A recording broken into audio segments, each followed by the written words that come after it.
Estamos de volta então para a última meia hora do Revista Justiça desta segunda-feira, 9/2. Revista Justiça, debate. O debate traz um tema de extrema relevância social e constitucional, a desigualdade social e o meio ambiente. A nossa Constituição, no seu artigo 225, estabelece que todos têm direito ao meio ambiente ecologicamente equilibrado, bem de uso comum do povo, essencial à sadia qualidade de vida, impondo então ao poder público e também à coletividade o dever de defendê-lo e preservá-lo para presentes e também futuras gerações.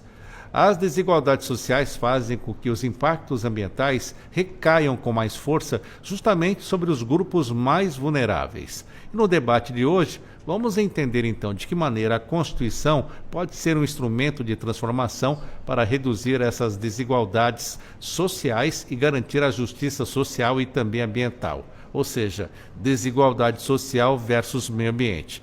Por isso, deixo eu receber aqui a nossa convidada, ela que é procuradora do Ministério Público do Trabalho, coordenadora da Coordenadoria Nacional de Defesa do Meio Ambiente, do Trabalho e da Saúde do Trabalhador e da Trabalhadora, do CODEMAP MPT. Ela é mestre em Direito Ambiental, Sirlene Luiza Zimmermann. Doutora Sirlene, bem-vinda nesta manhã chuvosa da capital federal. Bom dia. Bom dia, Sérgio. Bom dia, Alexandre. Bom dia a todos que nos acompanham. Realmente esse é um tema que merece ser tratado, ainda mais dessa manhã chuvosa, né? Em que a gente está tentando se recuperar dessa seca aqui em Brasília, né? Exatamente. Deixa eu agradecer também ao doutor Alexandre Gontijo, ele que é analista ambiental do Serviço Ambiental Florestal Brasileiro e diretor adjunto da ACEMA Nacional, que é a Associação dos Servidores da Carreira de Especialistas em Meio Ambiente. O doutor Alexandre, bem-vindo, bom dia. Bom dia, Sérgio, bom dia, Sirlene. É um prazer estar aqui, obrigado pelo convite.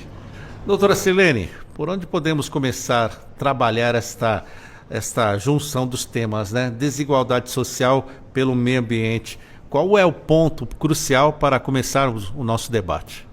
Acho que na perspectiva do Ministério Público do Trabalho é importante que a gente traga justamente a lembrança de que esse meio ambiente ele tem diversas perspectivas e a perspectiva do meio ambiente do trabalho é uma delas. Então é preciso que a gente assegure essa proteção do meio ambiente de trabalho como uma forma de proteger o meio ambiente natural, o meio ambiente urbano, o meio ambiente artificial. Então a gente precisa ter assegurado que essas escolhas em termos de processos produtivos, elas impactam diretamente a saúde de quem trabalha naquele ambiente, mas também tem impactos externos. Então, você evitar o desmatamento, combater atividades poluidoras, isso não significa só melhorar o meio ambiente do trabalho, mas significa ter esse impacto positivo no meio ambiente natural, em termos de meio ambiente, em termos de sistema climático.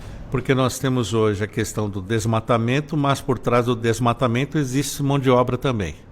Exatamente. E nesse caso a gente tem que lembrar que, inclusive em termos de resgate de trabalhadores em condições análogas à escravidão, muitas vezes é justamente nessas atividades poluidoras, nessas situações de desmatamento, nessas atividades que têm um impacto ambiental muito significativo, em que se encontram também essas atividades mais degradantes, com populações mais vulnerabilizadas e mais impactadas por essas condições. Professor Alexandre, algum complemento ainda a esse ponto? Eu acho é um ponto extremamente importante a questão do trabalho, sociedade e meio ambiente, e principalmente ligado à questão da ilegalidade dos crimes ambientais. Quando a gente tem atividades de desmatamento ou de mineração em áreas como a Amazônia, nessas situações, a ilegalidade ela traz junto não apenas a questão do impacto ambiental, que é extremamente danosa para a floresta, mas toda a cadeia de trabalho relacionada a isso, né? Então a gente tem muito trabalho escravo em algumas situações, ou trabalhos sem carteira assinada, sem direitos trabalhistas, sem EPIs, extremamente perigosos e ilegais, né? Então isso envolve também outros riscos para além da questão direta do trabalho, né? Mas ele está ali, ele pode ter um conflito com algum agente, uma autoridade, né? Então, realmente, as coisas andam juntas, a ilegalidade, o desmatamento e os problemas ambientais e os problemas de trabalho também. Doutora Sirlene, compreendemos muito bem o papel do MPT nessa defesa do meio ambiente, do trabalho, mas como as desigualdades sociais elas se refletem nessas condições ambientais e da segurança dos trabalhadores brasileiros? Em regra, Sérgio, o que a gente percebe é que esses trabalhadores que estão mais expostos a essas condições em que o meio ambiente está mais degradado, ou mesmo as consequências diretas dessas emergências, desses desastres climáticos, são são trabalhadores que estão em situação de maior vulnerabilidade, em termos de pobreza, ou seja, desigualdade social, mas também outros tipos de desigualdade. A desigualdade racial você percebe muito claramente impactando também, e a própria questão da desigualdade de gênero, porque especialmente em situações de desastres climáticos, você percebe a questão do gênero muito mais impactada, porque a mulher continua sendo obrigada a ter a sua condição de trabalho, de sustento da família, mas continua sendo responsável também por aquelas pessoas, pelo cuidado daquelas pessoas da sua família. Então, em regra, o que a gente percebe, trabalhadores em condições de informalidade, esses trabalhadores plataformizados, trabalhadores da construção civil, limpeza urbana, você percebe muito claramente um recorte de gênero, de raça, de impacto de desigualdade social, mas também muito mais impactado nesse cenário em que a poluição se acentua, em que os desastres climáticos se acentuam, em que o calor extremo se acentua. Até com relação à moradia dessas pessoas, né, Alexandre? As pessoas que trabalham, que têm um salário baixo, acabam morando nesses locais que são diretamente afetados pelos desastres ambientais. Exatamente, a gente acabou de ver isso, eu acabei de ver isso vindo para cá, né? Começou a chover hoje aqui em Brasília e eu moro numa região mais periférica, lá próximo a São Sebastião, e o acesso ali já é mais complicado quando chove, né? Então as pessoas acabam sendo empurradas para essas regiões que não necessariamente têm estrutura adequada para transporte, para deslocamento, ou muitas vezes realmente não deveriam estar construindo ali, como nas margens de rios, topos de morro, áreas que têm risco de fato, mas elas isso não é uma culpa delas necessariamente, isso é uma questão de um contexto que as empurra para lá, né? A especulação imobiliária nas áreas nobres e outros processos de urbanização acaba não deixando alternativa para essas pessoas, então elas acabam tendo problemas tanto no local onde elas moram, quanto no seu deslocamento para o trabalho. Então, isso tende a se intensificar com as mudanças climáticas, né? Então, a gente viu o que aconteceu no Rio Grande do Sul, mas eu acho que o grande problema que a gente tem com relação a esse tipo de fenômeno, né, como são as mudanças climáticas, é porque os efeitos deles, eles ocorrem num tempo diferente. Então, as pessoas acabam não conectando uma coisa à outra. Então elas não conectam as ações do imediato, do presente, como desmatamento, como outras coisas, com aquilo que acontece às vezes décadas depois, mas que são uma resposta causal. Desliga lá para mim. 9h10, estamos aqui com o nosso debate, falando justamente sobre essas questões que envolvem desigualdade social e meio ambiente. Deixa eu perguntar para a senhora aqui, doutora Sirlene, estamos falando dessa situação. Mas quando falamos em desigualdade ambiental, de que forma fatores socioeconômicos como renda, moradia e acesso a serviços públicos, eles agravam justamente esses impactos ambientais sobre determinados grupos sociais? Em regra, o que se percebe, Sérgio, é que esses trabalhadores, na condição que o Alexandre trazia, eles residem em locais muito mais distantes dos seus locais de trabalho e muitas vezes acabam, em função de condições climáticas, tendo dificuldades de chegar a esse local de trabalho. A Alexandre muito bem lembrou da questão do Rio Grande do Sul em 2024, o MPT recebeu dezenas de denúncias de trabalhadores ameaçados de demissão por justa causa, porque não compareciam ao local de trabalho, mas simplesmente não tinha como comparecer.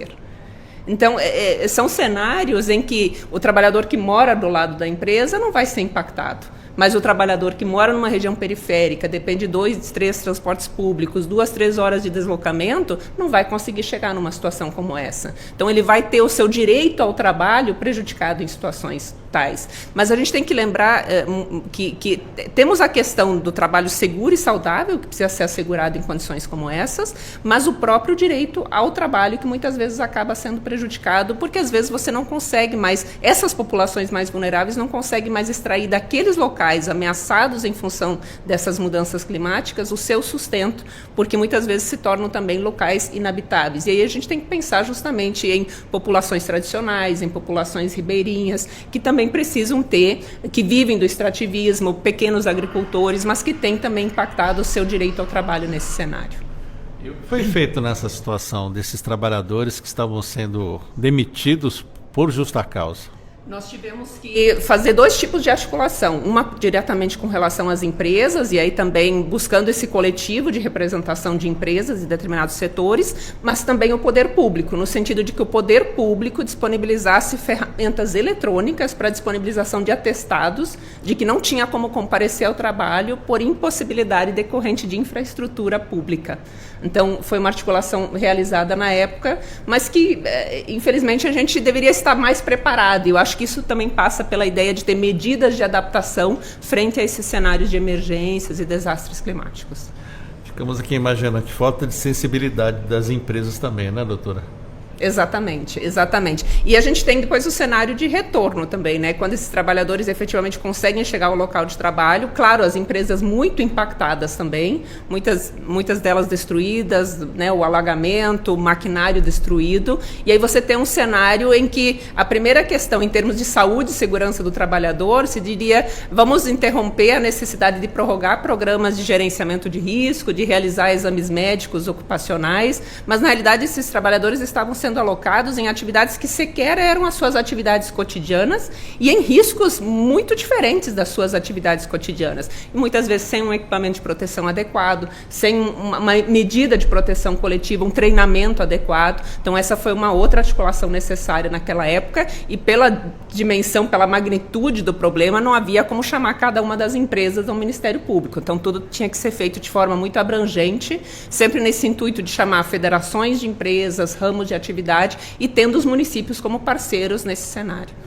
Doutor Alexandre Gontijo, o Brasil ele possui legislações ambientais completas até perante o mundo, mas, no entanto, a aplicação dessa legislação enfrenta dificuldades. Quais são os maiores entraves para que possamos conseguir com que as políticas ambientais alcancem, de fato, as comunidades mais pobres? Essa é uma excelente pergunta, Sérgio. Realmente a nossa legislação ela é muito boa. Se a gente olha em comparação a outros países, ela é bastante completa.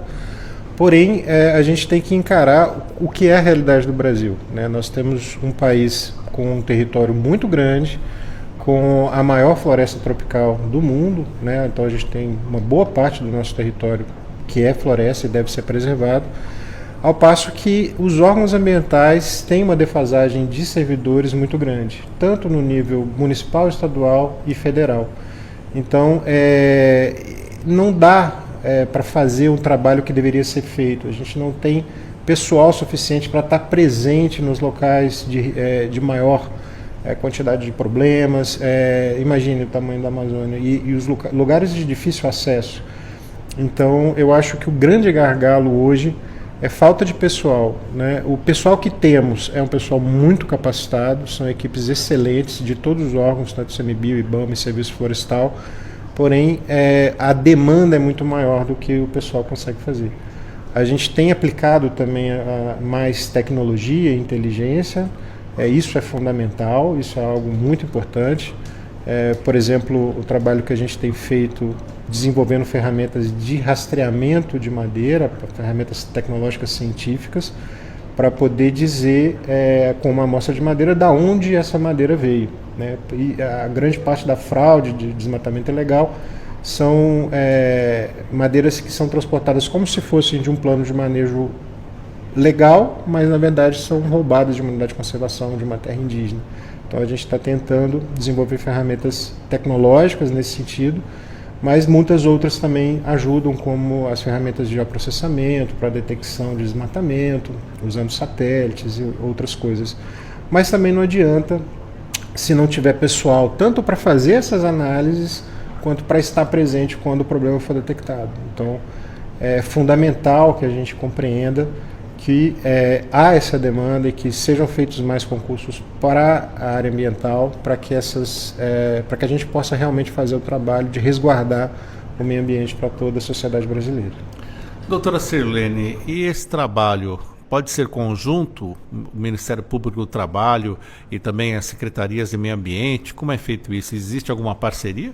Sim, inclusive este ano nós fizemos uma grande ação, especialmente durante o mês de abril, nesse sentido de conscientização. Abril é um mês que para nós é extremamente importante, porque nós temos 2 datas vinculadas à questão da saúde, né, 7 de abril e 28 de abril, que é o Dia Mundial de Saúde e Segurança no Trabalho. Então, naquele mês, nós iniciamos essa atividade de diálogo social com empresas, com sindicatos, com autoridades públicas. E aí, quando eu falo em autoridades públicas, é dentro dessas várias dimensões, não só a questão do trabalho, mas saúde, meio ambiente, tecnologia, buscando também com a academia, com as universidades, essas parcerias, porque a gente precisa se fortalecer nesse diálogo. Quando o Alexandre diz que é importante ter uma estrutura adequada, isso é evidente que a gente precisa ter pessoal para executar essas atividades, utilizar essa inteligência que vem sendo aperfeiçoada de uma forma adequada, mas essa união de esforços entre as instituições, em que uma instituição consegue eventualmente identificar irregularidades, encaminhar muito mais rapidamente para outra,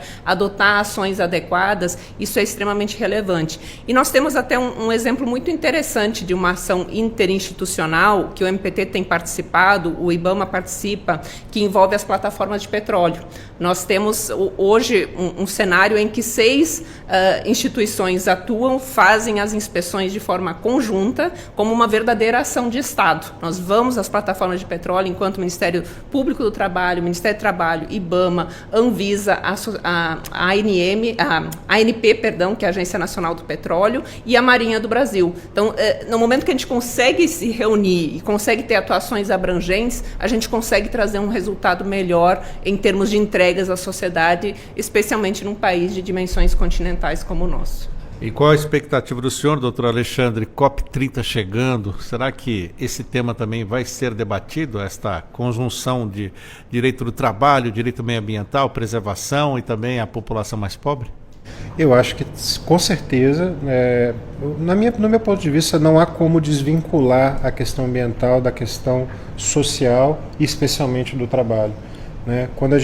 Todos esses temas que a gente trouxe, né? Então, os problemas ambientais, na sua grande maioria, quando realizados pelas pessoas, eles são realizados na tentativa de se extrair sustento daquilo, só que muitas vezes de maneira equivocada, porque não há outras opções.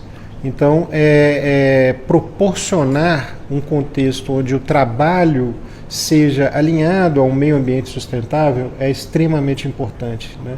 Não adianta a gente só ter na legislação que é proibido e coibir isso nos locais onde isso acontece, porque a gente tem que entender que as pessoas estão ali e que elas precisam ter o seu sustento garantido. Então, proporcionar outros empregos, outros trabalhos que sejam alinhados tanto à questão da qualidade de vida do sujeito que faz aquele trabalho, mas também com o ambiente onde aquele trabalho é realizado. Então, acho que um bom exemplo que eu vejo de perto é o que acontece nas concessões florestais monitoradas pelo Serviço Florestal Brasileiro. As concessões são áreas de floresta nacional que são concedidas a empresas através de um edital do Serviço Florestal Brasileiro, e essas empresas, então, elas podem explorar aquela área, mas seguindo regras muito rígidas e que são observadas de perto pelo Serviço Florestal. E essas regras, elas vão desde a questão ambiental, que você tem, todos os parâmetros têm que ser atendidos e a floresta tem que ser mantida em pé, você tira só uma pequena parte de algumas árvores para a produção de madeira, e todos os trabalhadores que estão envolvidos naquela empresa, que vão fazer esse trabalho, eles têm que ter todos os seus direitos garantidos. Isso acaba tendo um impacto positivo tanto para o meio ambiente quanto para as comunidades onde as pessoas vivem, que elas podem então ter empregos de qualidade que vão dar o seu sustento sem impactar o meio ambiente. Doutora Sirlene, faço a mesma pergunta. Expectativas para a COP30? São as melhores, porque nós obtivemos realmente um espaço em que esse tema trabalho, as medidas de adaptação, as medidas de mitigação, elas serão debatidas. Eu acho que estamos num momento propício de fazer esse debate, num momento de sensibilizar de forma adequada. O MPT estará também na COP30, nos dias 12, 13, 14, 17, 18 e 19. Estaremos lá com um stand juntamente com o Ministério Público Federal, trazendo os temas do mundo do trabalho, trazendo a questão questão, por exemplo, dos agrotóxicos, que num primeiro momento a gente já sabe, conhece bem o impacto no meio ambiente, mas também com relação à questão das mudanças climáticas, você tem cenários acentuados em termos de riscos em função da utilização desses agrotóxicos. Então é um dos temas que será debatido. Falaremos, por exemplo, de trabalho infantil, que num primeiro momento qual é a relação? Mas em regra, pós-desastres climáticos, pós-situações de emergência climática, você vê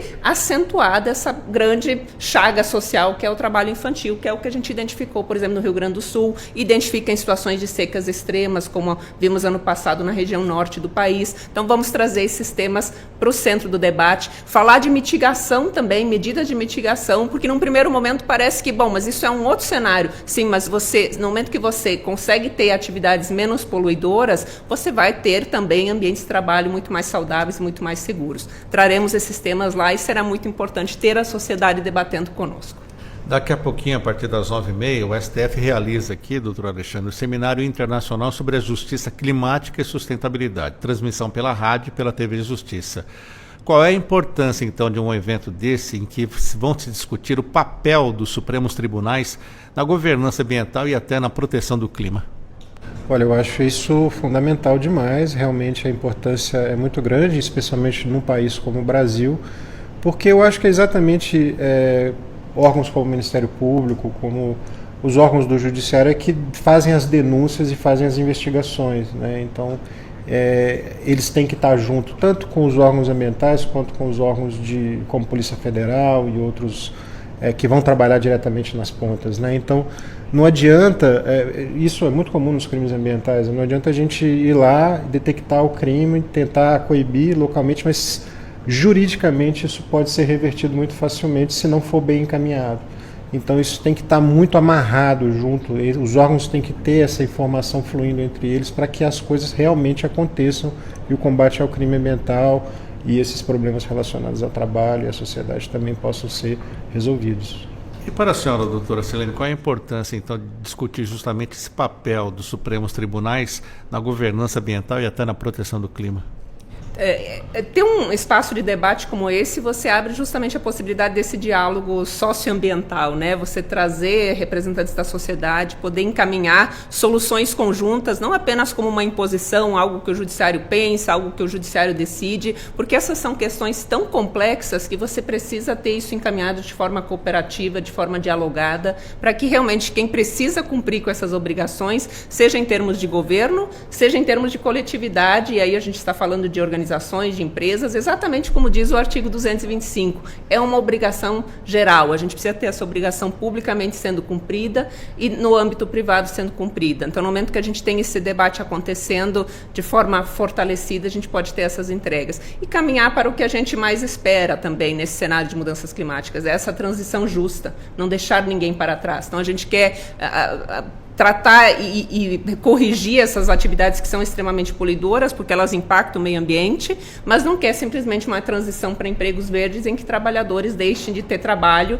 e aí a gente não vai ter esse sustento e não vai ter essa sociedade efetivamente mais igualitária, mais justa, como a gente espera e como a Constituição prega.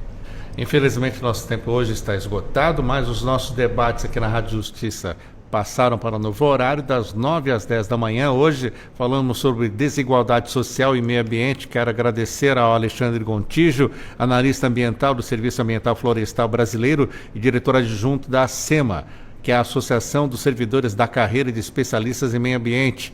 Doutor Alexandre, muito obrigado por estar conosco. Suas considerações finais. Bom, eu que agradeço o convite. É sempre importante essas oportunidades para a gente trazer para a sociedade essas questões. E eu acho que o recado que eu queria deixar vai muito na linha do que a doutora acabou de falar, que é não deixar ninguém para trás quando se trata de problemas ambientais, especialmente com relação a mudanças climáticas. Não dá para a gente achar que quem tem mais recursos, quem tem mais dinheiro, pode se dar melhor, pode se dar bem e que o resto não tem problema. A gente não pode ir por esse caminho. A gente tem que estar todo mundo junto. Todo mundo tem que ter condições de superar esses desafios que vão vir. Essa visão de que uma pequena parte da população não sofre e a outra sofre, ela é sempre muito problemática e ela vai agravar todo o problema. Então nós temos que resolver essa questão em conjunto Isso eu falo não só Brasil, mas todos os países, a gente vive num planeta. Então é isso, é não deixar ninguém para trás, é uma belíssima mensagem. Agradeço também a doutora Silene Luiza Zimmermann, procuradora do Ministério Público do Trabalho, coordenadora da Coordenadoria Nacional de Defesa do Meio Ambiente do Trabalho e da Saúde do Trabalhador e da Trabalhadora. Ela é mestre em Direito Ambiental. 30 segundos, doutora. Muito obrigado. Obrigada, Sérgio. Obrigada, Alexandre, por esse debate tão construtivo, que ele possa prosseguir e que a gente consiga fazer as entregas que a sociedade precisa, e especialmente pelo MPT deixar a mensagem que a gente quer a sustentabilidade no clima, mas também no trabalho, que isso possa caminhar junto. Mais uma vez, nossos agradecimentos. Vamos ficando por aqui com a revista Justiça, porque daqui a pouquinho tem o Seminário Internacional de Justiça Climática e Sustentabilidade, com transmissão aqui pela rádio e pela TV Justiça. Bom dia para você. Revista Justiça de volta amanhã.